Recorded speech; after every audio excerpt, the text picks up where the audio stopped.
Hi guys. I was ready to start this live like 2 minutes ago, which was still a little late, and then I couldn't remember how to start it.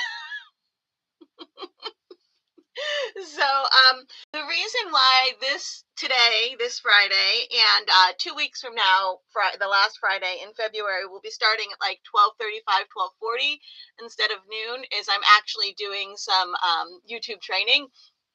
And so we're learning about different ways to do things, and I am going to start using a streaming platform, a streaming service, to be able to do like the overhead and the in front and at the same time and everything like that.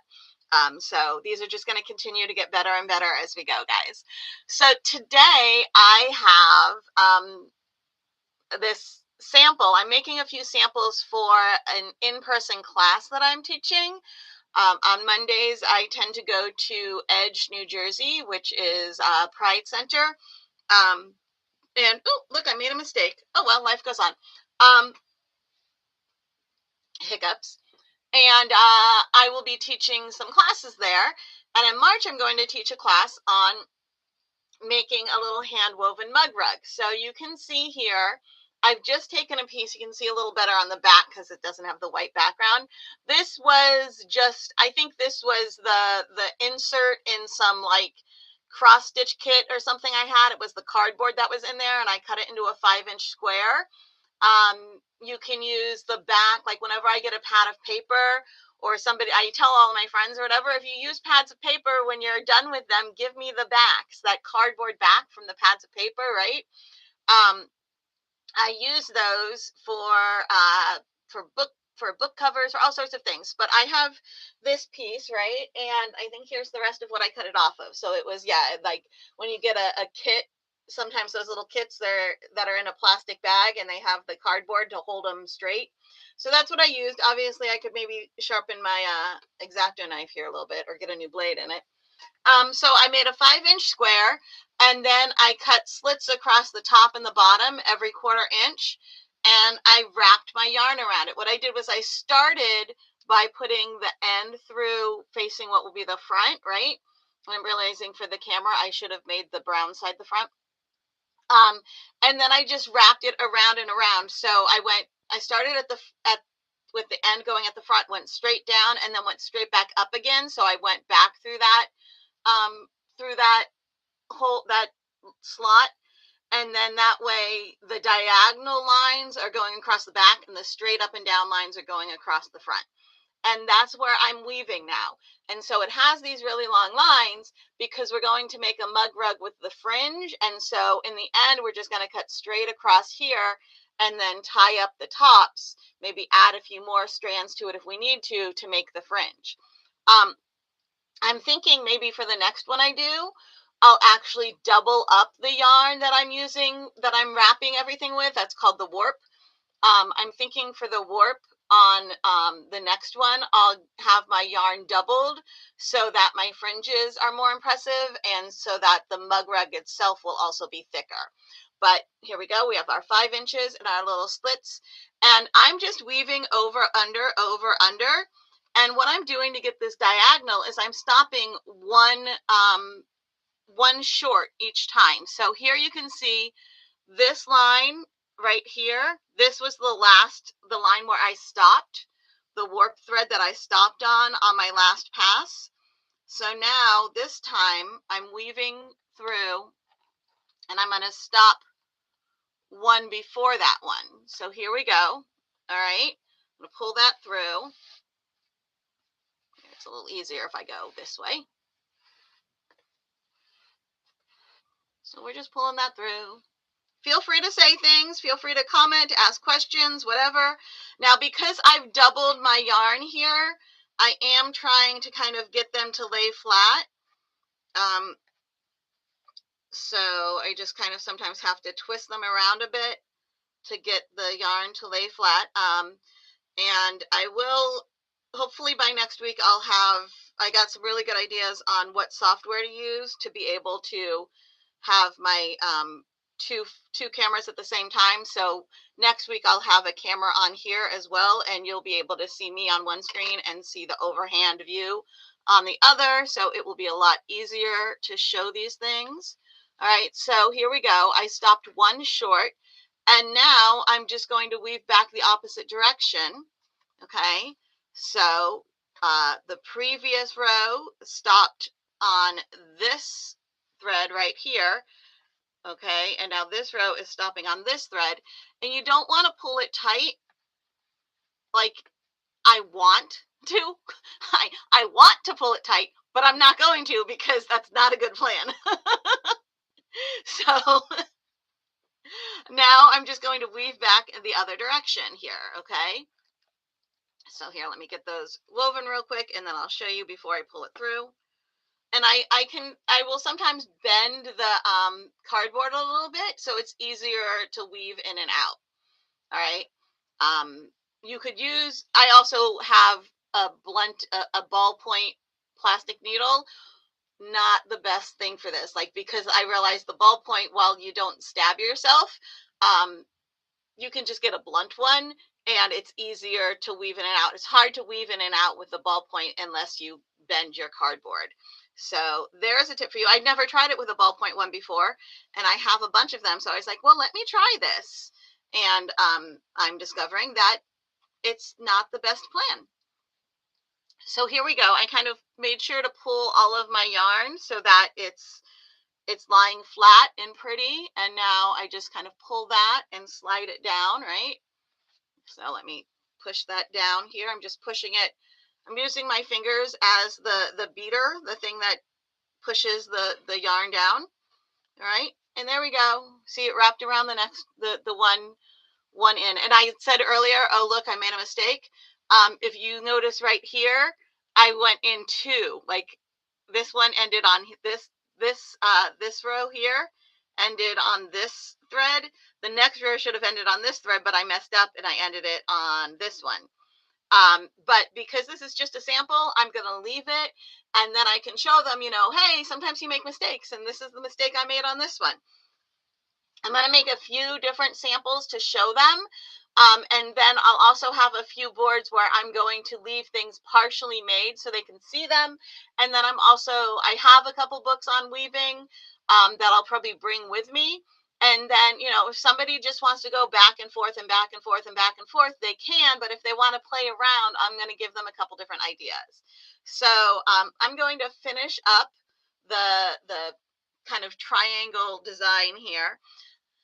I ran out of thread early the first time, and now that I changed my color, I probably have too much thread. So I'm going to kind of think about, how do I want to handle the way back? And I actually have an idea, and I might actually fix the mistake that I made here now that I'm thinking about this idea that I have. That would be cute and fun. All right, we'll see. Okay, so I'm just going to finish up weaving these this way. And if anybody has any comments, questions, feel free to ask them. And I would love to know if you are participating in our Finish It Friday, Finish It February, sorry. It's not like anything major, and, you know, there's not, the way you participate is by finding projects that you have around your abode and need to finish and work on finishing them. That is all that I'm doing. Okay, I want to show you guys something.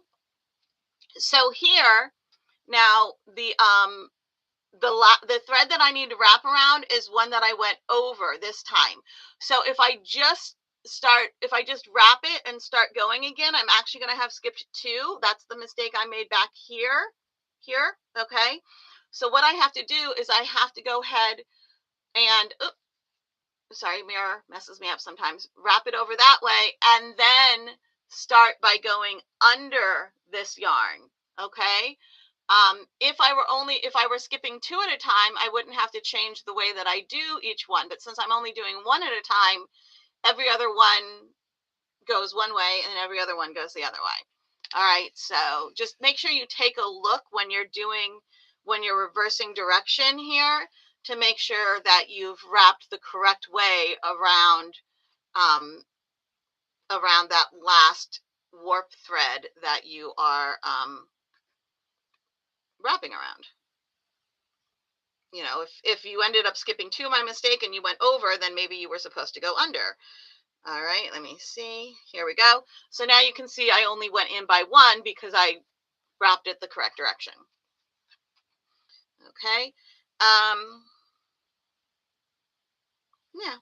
So I think I'm going to just for now, I'm going to leave that hanging here and I can come back and finish it later. I'm going to grab another yarn needle. I have this pretty little thing. I don't know where it came from, but it's pretty. I'm going to grab one that doesn't have a ball point on the end. This is a metal one, but it is blunt, right? So I'm going to use that. And what color? I think I'm going to go with the gray. I think gray is fun. The other colors are so bright. It's nice to maybe have one that isn't quite so intensely bright. So I'm going to use this one and give it a cut. Whoop. All right. And because I'm doubling my yarn, I want to have it folded in half.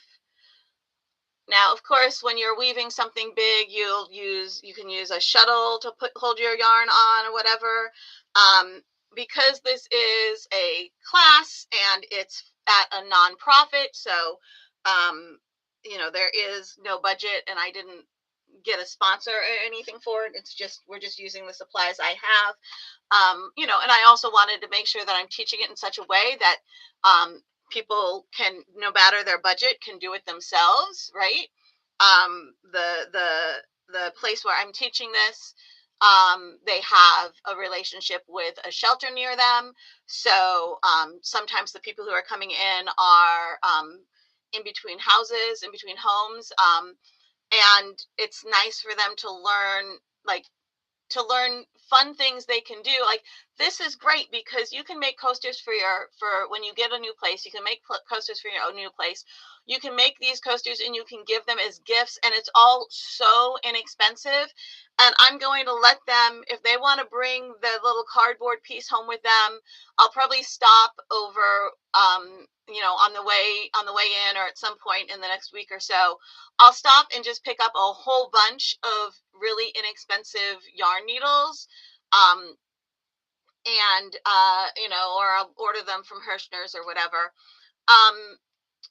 and then that way they can. And I have so much scrap yarn left over from projects. So these are just like, you know, the leftover pieces of yarn. These colors you might recognize if you saw the square that I did for the Moogly Afghan crochet along. I did the first square for the 2026 Moogly crochet along, and these three colors, so the green too, are the color. This is the leftover yarn from that.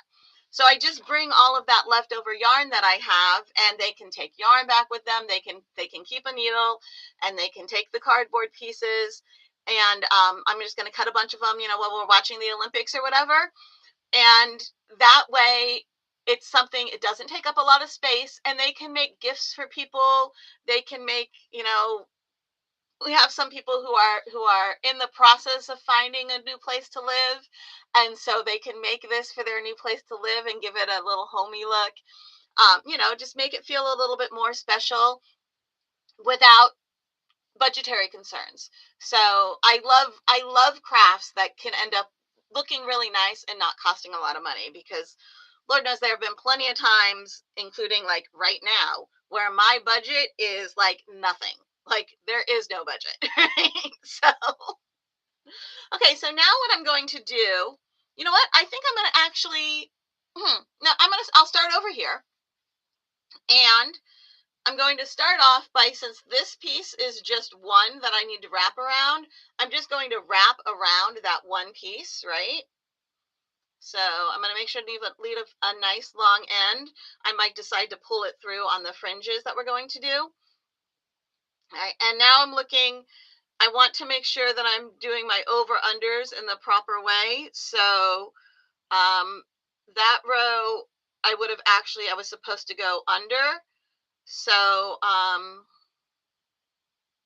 that means the next one I should go over, and then this one would be under. Yeah, so I'm actually gonna, I'm kind of figuring it out. It looks like I need to go under 2 in order to get this one right. All right, and I'm gonna do that.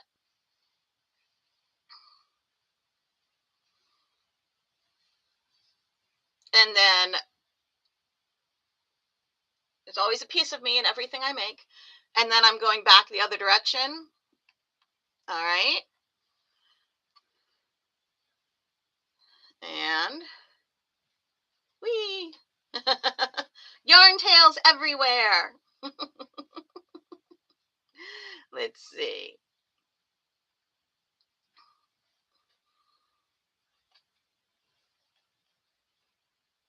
All right, we got a little bit of there. All right, so here we're starting the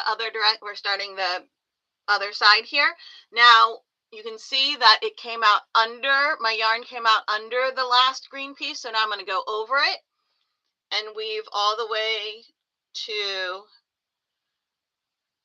okay, so I did 2 strands of the yarn on the last one. This time I do 3. So I went over, under, and then the third one is an over. Pulling that. Again, my hair everywhere. And straightening this out. I'm so excited about the advice I got for the streaming software to use so that on Monday when we have our next live, we'll be able to go back to having the front view and overhand view at the same time. That will be awesome. Okay, so now, since the last one that I did was supposed to go over, I'm actually going to have to go under that one now. Okay, so I'm going under, over, under. So much easier when it doesn't have the ball at the end of the needle.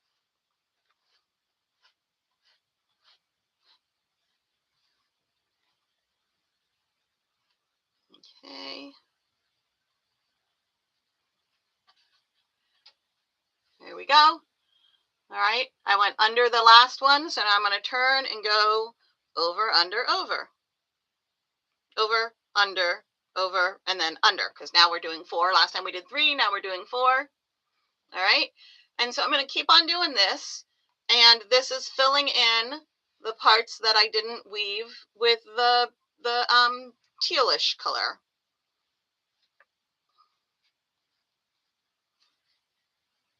All right.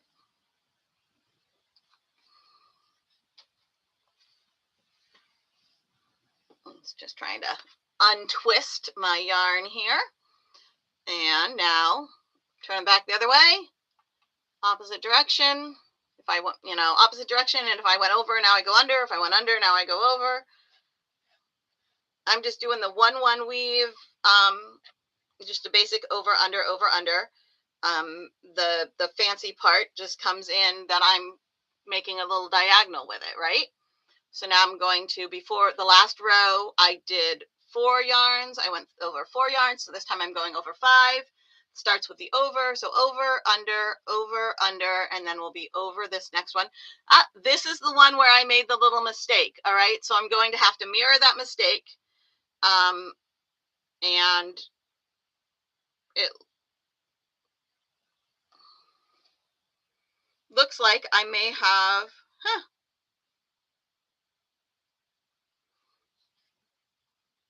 you know what? I'm not going to mirror the mistake because I made a second mistake. All right, so it turns out like if I go over, under, you can see that I end up with 2 unders right there. You see that? So what I'm going to do is I'm actually going to stop. I'm going to add 1 extra row of the gray. And I'm going to use that to improvise a fix. Sometimes it's hard to figure out if you're supposed to start the very first row when you're doing these things, if you're supposed to start with an over or an under, and I started with the wrong one. Okay. And so now as we're going across, I got to the point where I could tell that that I started with the wrong one.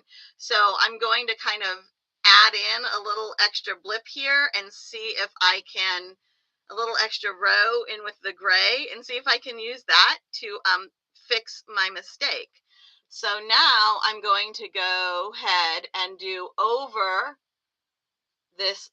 So I went 1, 2, 3, 4, I'm 5. I'm going to go over thread number 5, warp number 5 here, and go back and push that up.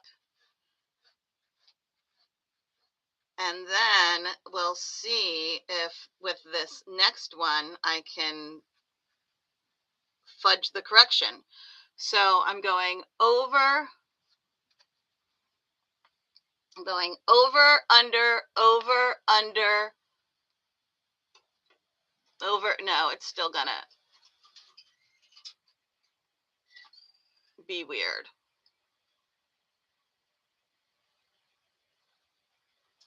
Oh well, I think it's just gonna be weird. I'm gonna have to deal with it. And life goes on, right? Oh well. Now, of course, your options are you can undo things. Okay, so I might, I might look at this and go, you know what? I want to make the whole thing correct. I want to have started with enough yarn. So why don't we do that? Why don't we go, let's make it all correct. Let's have started with the right amount of yarn. So that with a long enough piece of yarn so that I don't have to weave something in at the end. So I'm going to go ahead and I'm going to take this one out. All right. Because it's not a big deal. And maybe I'll even, you know what? I think I'm going to, well, I don't have another base made. If I had another base made, I would, at this point, I would leave this. Or maybe, you know what? We'll make a new base. That way you can see everything from the beginning. How about that? So I'm going to leave this, and this will be what I'll bring, and I'll be like, okay, look, I made a mistake here, I made a mistake there, and I'll let people like play around with this one. And just to show them, sometimes when you're just kind of going fast and not really thinking things through, you make those mistakes, and that's okay. So here I have my piece O cardboard, right? And this time I'll do the weaving on the brown side because the white side makes it hard to see things. So I'm going to take my little piece of cardboard and my little ruler. Oh, here we go. I have a longer ruler. That makes life better. Let me mark this. I'll show you how I marked it. It's easier to mark when it is down on something flat. So I'm marking 5 inches. 1, 2, 3, 4, 5 this way and 5 this way and 5 this way. So I'm marking all my 5 inches. Give me a second. I will connect all the lines and then I will show you what that looks like. One moment, please. Let me get my 5 over here. Hold on. And so now, what was that really 5? Nope, see, I had a mistake over here. I'm like, that looks like it's at an angle. It was at an angle. I didn't quite get 5. Apparently counting to 5 is not the easiest thing in the world. Okay, so there's my new 5-inch square. And I'm going to go ahead and just use the scissors because this is a pretty lightweight piece of cardboard, right? So I'm just going to use my scissors to cut out this 5-inch square. And, you know, it's not like complete and total exactness is important. This is not part of the finished piece. So, you know, if your cutting is off by a 1/16 of an inch, that's not a big deal. Now I'm going to mark every 1/4 inch. So my ruler has 1/4 inch marks along the top. I'm just going to go ahead and on 2 opposite ends, I'm going to put a mark every 1/4 inch. All right, so we're doing that, and that will allow me to make my little cuts to slide the whatchamacallit in, to slide the yarn into. So on each side, I'm just marking every 1/4 inch. La la la. I'm not, again, not really stressing about complete and utter perfection because with this particular piece, the complete and utter perfection is not necessarily needed, because you're taking it off of the frame when you're done, and it will self-adjust itself. You want to be close, but in this case, close, super close is totally fine. Perfection is not necessary. So here we go. I marked on the top and the bottom every 1/4 inch. Now I'm just going to take my little scissors and cut those. Cut the little slits in there. All right. And I do like the idea of using the bright green for the warp. That was fun. I think what I'm going to do actually is I'm going to hold the bright green and the white together and wrap the warp with 2 strands, like I had said I might do. So I'm going to wrap the warp with 2 strands holding the bright green and the white together. That way it will make the coaster a little bit thicker, because, you know, it's nice to have your coaster be thick enough that if it's a hot day and there's condensation on your drink, the coaster actually collects that. Or if you have a slight spill, the coaster collects that, and it really does actually protect what's underneath it, right? Because I find that I tend to have one of 2 reasons why I really need a coaster. Reason number 1 is whatever my drink is on is really expensive, and I don't want to mess it up with the condensation or a spill from my cup.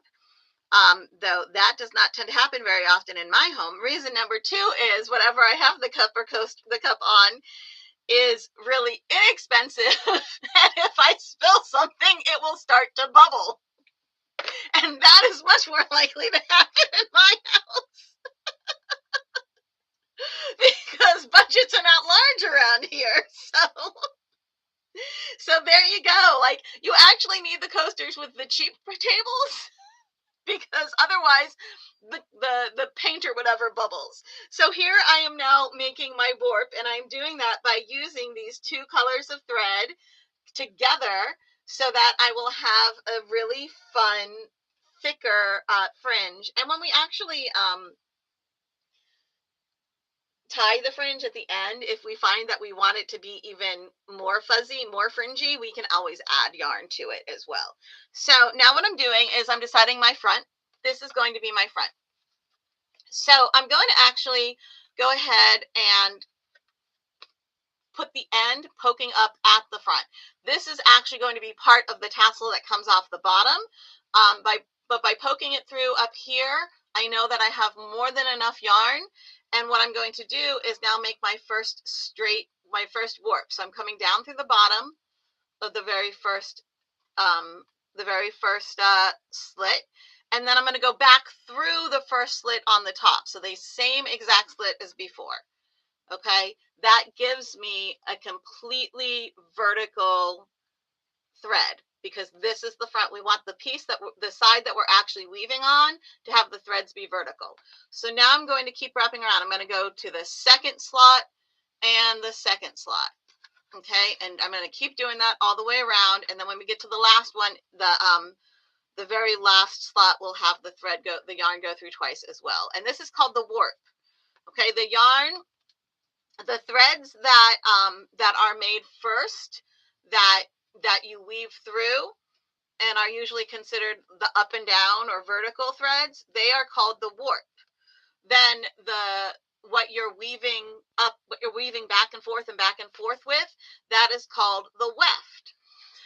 I have 2 ways that I remember warp and weft. Weft rhymes with left. Okay? So your weft thread goes left and right, because weft rhymes with left. So it goes left and right. Now the really fun way that I remember warp and weft is warp drive. Okay, if you're a Star Trek fan, warp drive is really fast and is great for long distances. Okay, so the warp is usually, like, if you're making a long scarf, the warp would be the length of the scarf. So warp is good. It's good for long distances. So the warp is like your warp drive. It's good for long distances. And then the weft is more like the weft is like your shuttle, which if you know terms, shuttle is what you wrap your yarn around to go back and forth and back and forth. When you have a whole lot of yarn, you don't want to just have it on a needle. You want to have it wrapped around that thing that goes back and forth. That's actually called a shuttle. So warp is warp drive. Weft is for your shuttles, and it's for short distances because shuttles are good for short distances, right? So there you go. If you're a Star Trek fan, then your warp drive is for your long distances, and it's the vertical one. And then and then your weft is back and forth for your short distances, like your shuttles. Or you can just remember that weft rhymes with left, and so the weft is left to right, which means the warp is up to down. I just got a cute text from my daughter that said, what was that? It said something about I got where is it? Here. Let's see. I got a mint iced tea and apple turnover for a meal swipe. Oh, she must be at this doesn't look like the I know some of it doesn't look like the school store. It looks like a little cafe based on the picture she sent me. Sometimes she's an undergrad, right? And they have like they have the meal cards, and you get like the meal cards are like per meal, so you get X number of meals each quarter or whatever. So every time you swipe it, it just takes off one meal. And of course, like I think her meals she gets let's see, 3 times 7 would be let's see, 1421, right? And I think she actually gets 18 meals per week. So, which is fine because a lot of times, like on the weekend, you'll have like a brunch or, something, or you might go out with friends one night or whatever.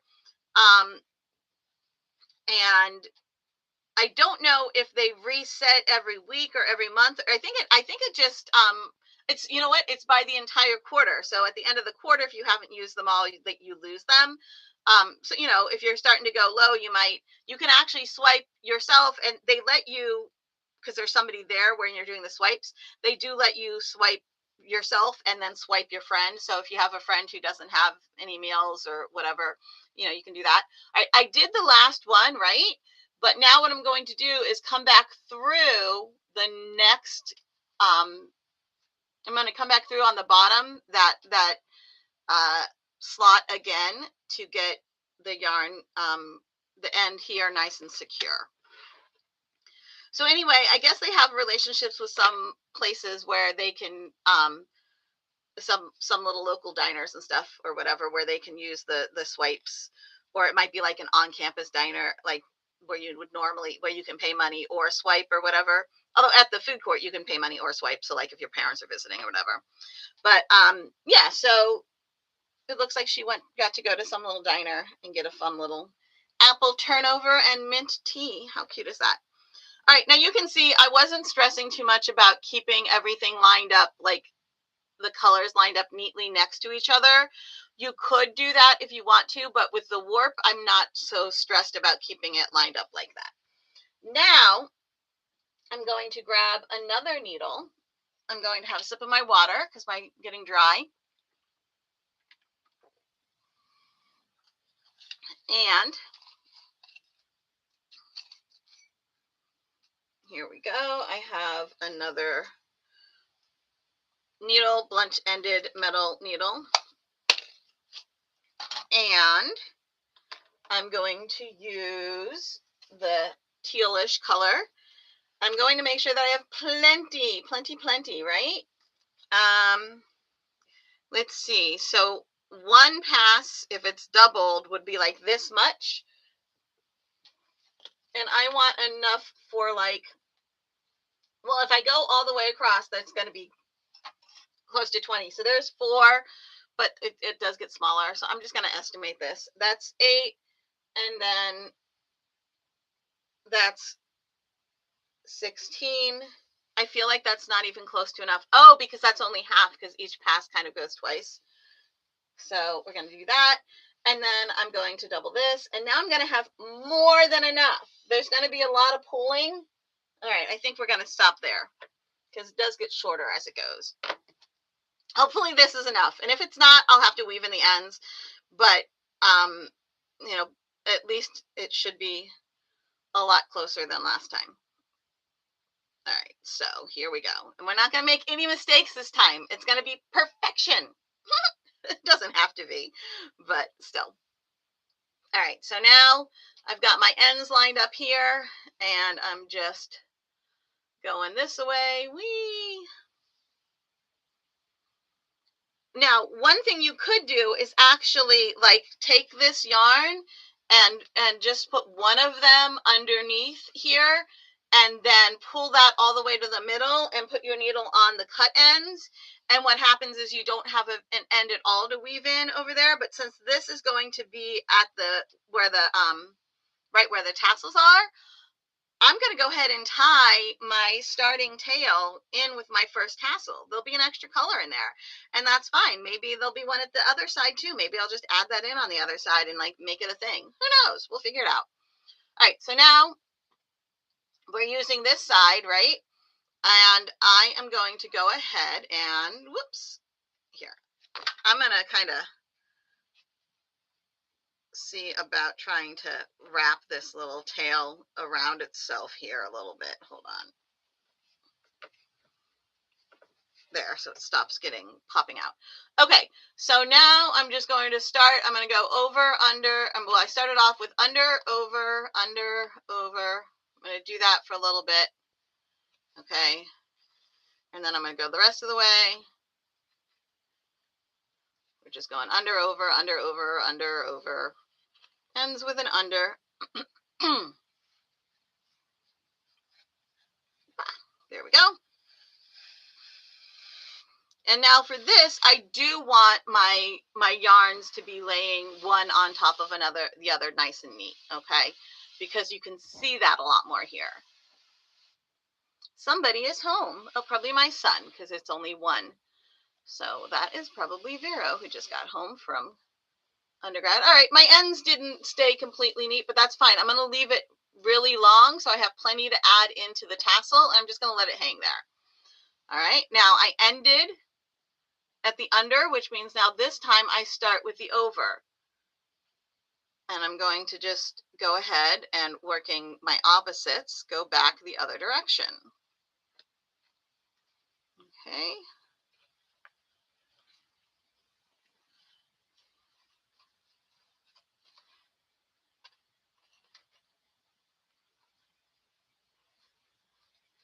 I'm going all the way, oopsie. I'm going all the way to the edge. So the side that I started on is the side that will always go all the way to the end.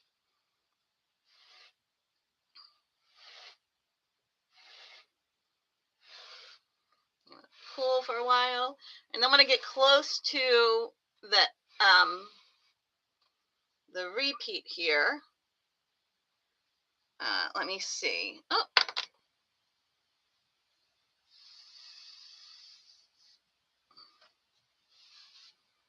it was actually a little better than I thought it was. All right, so there we go. That edge is long enough. That end is long enough. Now I'm going to go ahead and pull this through. And if I need to have things change there we go, change the back and forth a little bit, I can kind of wiggle them around and play with it until it is all laying nice and flat like I want it. Okay, now I'm going to slide this up all the way up. Here we go.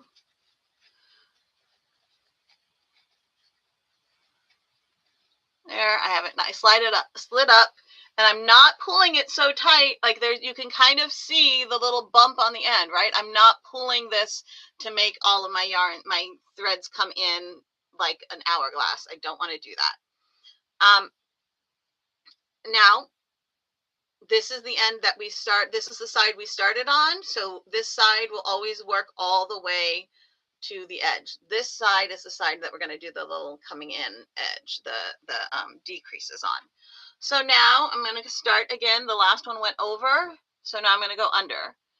And this time I'm going to stop one warp short. So I'm not going to work the very last warp thread. So I'm just going under, over, under, over. I'm going to keep going, and I'm going to not use the last warp thread. So I would have gone under the last warp thread, but I'm ignoring it.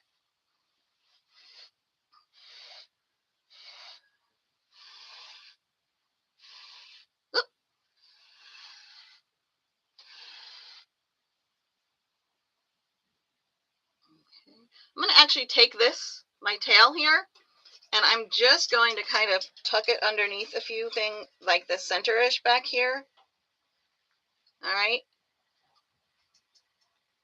And then tuck it under over here a little bit.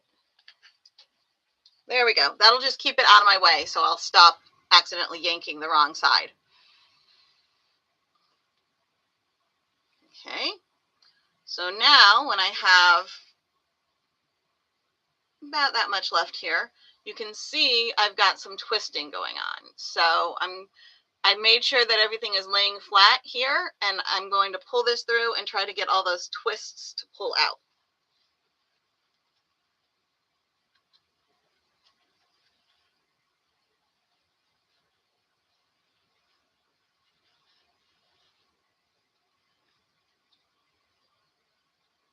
Okay, let's see.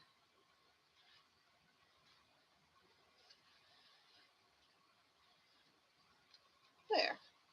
Looks like I got them. Okay, and now I'm using my fingers to slide the thread down, the yarn down, right? And now I have to go back the other way. And remember, I wanted to skip warp number 1 here. So I'm going to go under warp number 2 because that would be an under. And now I'm just weaving back the other direction.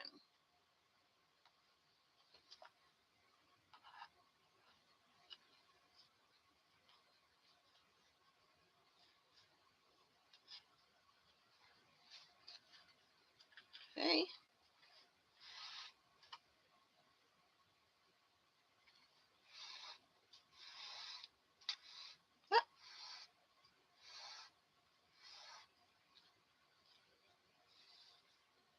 Okay, let's see. For a second there, I had just pulled one piece of yarn, not the both of them, so it got a little weird, but I kind of fixed that here. And now, making sure everything is laying flat and pretty. Here we go.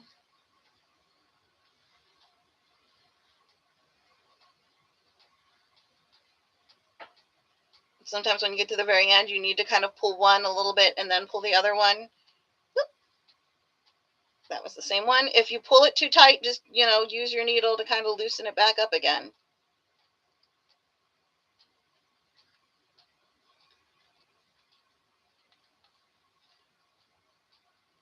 You can also kind of put your needle right here and hold it if you want to make sure that you don't pull anything too tight. You kind of hold it so that you are pulling against the needle a little bit.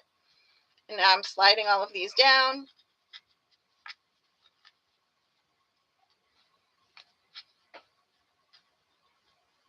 Okay, so that one stopped at, that one I left 1 warp. So the next one I'm going to leave 2 warps unwrapped. So now I'm going back this way, and I'm going to leave the last 2 warps unwoven.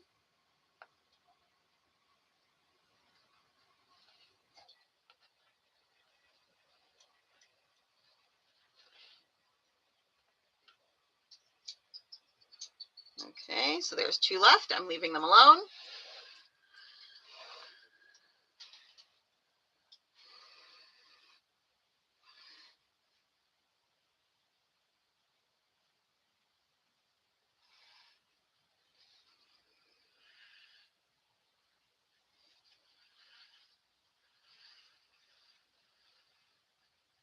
I'm not going to pull it too tight.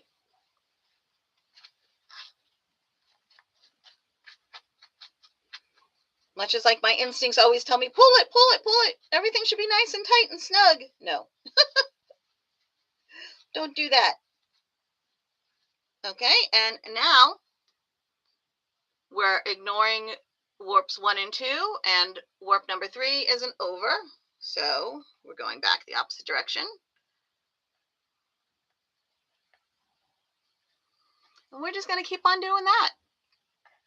Okay, and then I'm going to do this till I get all the way to like having made a point up here. And then I'm going to go and use a different yarn to come back and do the other side. I'm kind of thinking what I might do is do like a different yarn with just like to make almost a brain fry.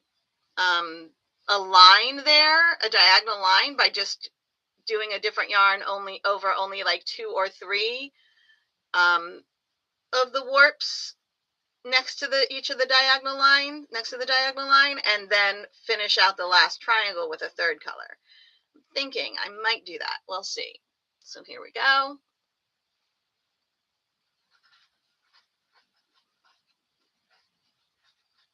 Okay.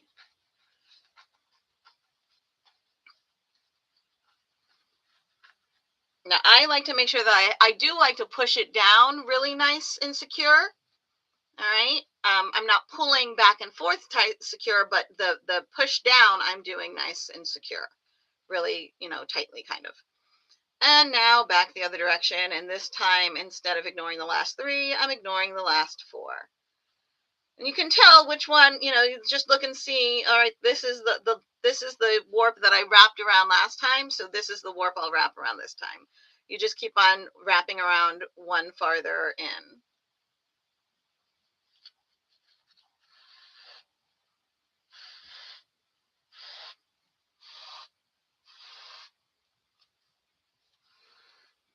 All right, let's see.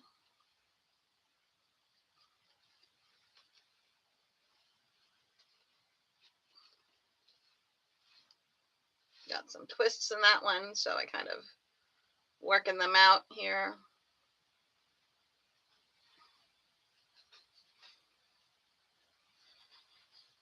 It can be a bit of a pain to work the twists out.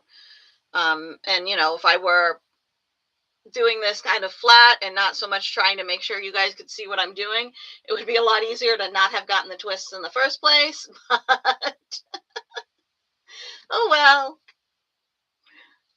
Let's see. I think I got them now. Woohoo! I'm pretty sure I got all the twists out that time. All right. Now sliding that down. And like this time when I slid it down, I was like, oh, you know what? Look, the bubble on the end is a little too much of a bubble. And it actually looks like, oh my goodness, hiccups. I did still have one crossover. So I'm going to kind of, there we go, fix that crossover and try that again. Let's see. There, now I can pull it just a tiny bit tighter, not too much. There we go. Push that down.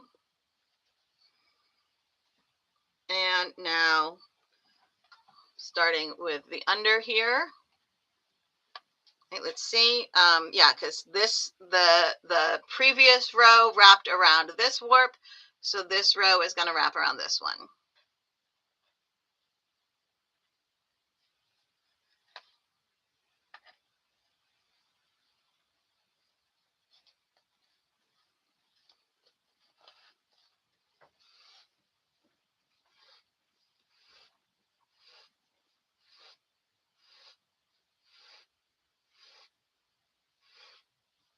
All right.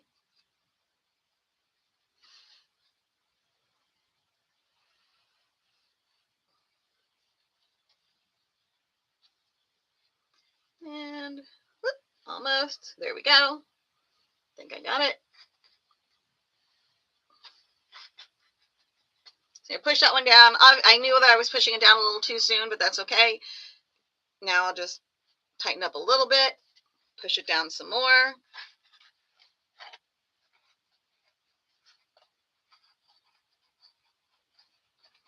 And if it's too tight, like this one looks like I maybe ended up pulling it a little too tight, I'm just going to use my needle to just give it a little tug here and push it down again. So there you go. I'm just going to keep on doing that. And working on making a couple different samples of different ways you can weave your coaster. All right, so I'll get the whole thing woven from the top to the bottom of the slits, right? And then when I'm done, I will cut right across the center on the back, and then tie the warp threads together 2 bundles at a time. So there'll be 4 threads in each tie, or I might decide to do 3. Let's see, how many do we have here? 1, 2, 3, 4, 5, 6, 7, 8, 9, 10, 11, 12, 13, 14, 15, 16, 17, 18, 19. So that would be like 6, 6, and 7. And that's fine. Like I could tie them together 3 at a time, and one of the bundles would have 4 in it, right? Because 18 is divisible by 3, not 19. So I could tie them together 3 at a time, and one of the bundles will have 4 of them in it. And if I just make that one of the ones on the edge, that's fine. And actually, this bundle might have 4 in it anyway because of the tail here, if I wanted to do that. So, you just kind of figure it out, or you can add an extra piece of yarn into each one if you want to as well. If to do that, to add on to your tassel, you would just cut a piece that's like a little bit more than twice the length of the tassel that you want, and then just kind of wrap it around just one little bit of one piece of the bottom weft to hold it together, and then include it in the bundle. That's all. Easy peasy. All right, so that is how you make your fun little coasters. So there you go. And I showed you how to make the frame and everything. So that's going to be the class I'm going to teach in March over at Edge, New Jersey. All righty, guys. And so if you're in Northern New Jersey and you want to come to Edge and take the class, I am going to get all of that up on my event calendar, which if you go to jessieathome.com, the event calendar is in there. It's in the main navigation menu. It says event or events, and you click on that and it'll give you the calendar. And Edge, New Jersey is a Pride Center. It is a safe space. And if you are a Jessie at Home community member, then I'm sure you are perfectly fine to go, because we always are, happy, safe space people here. Monica, hello. Monica's been moving furniture while she listens. Awesome. So, yeah, so make sure if you go to Edge, New Jersey, you to the class, that you are aware that it is our Pride Center. And, if you have a problem with that, then you're actually probably not the right member for our community. So we're all good, right? So awesome, guys. Thank you so much for hanging out with me here. And I will see you all again on Monday at noon Eastern for the next Finish It February live stream. I would love to hear about what you're working on finishing. Let me know what you've done over the weekend when you come by on Monday. And then, of course, on Wednesday, we'll have another live stream and a sit and stitch that runs on Zoom from, I believe, 6 to 8 Eastern. So then you can actually show me what you finished, because it's a Zoom meeting, so I can see you. I love the Zoom meetings where I can see you guys and you can show off what you've been working on. All right. I will talk to you guys on Monday. Thank you so much for joining. Have a wonderful weekend and happy Valentine's Day. I can tell you that if you are here taking part watching this, then you are important to me and I love you. So happy Valentine's Day tomorrow, and I will talk to you again on Monday. Bye-bye.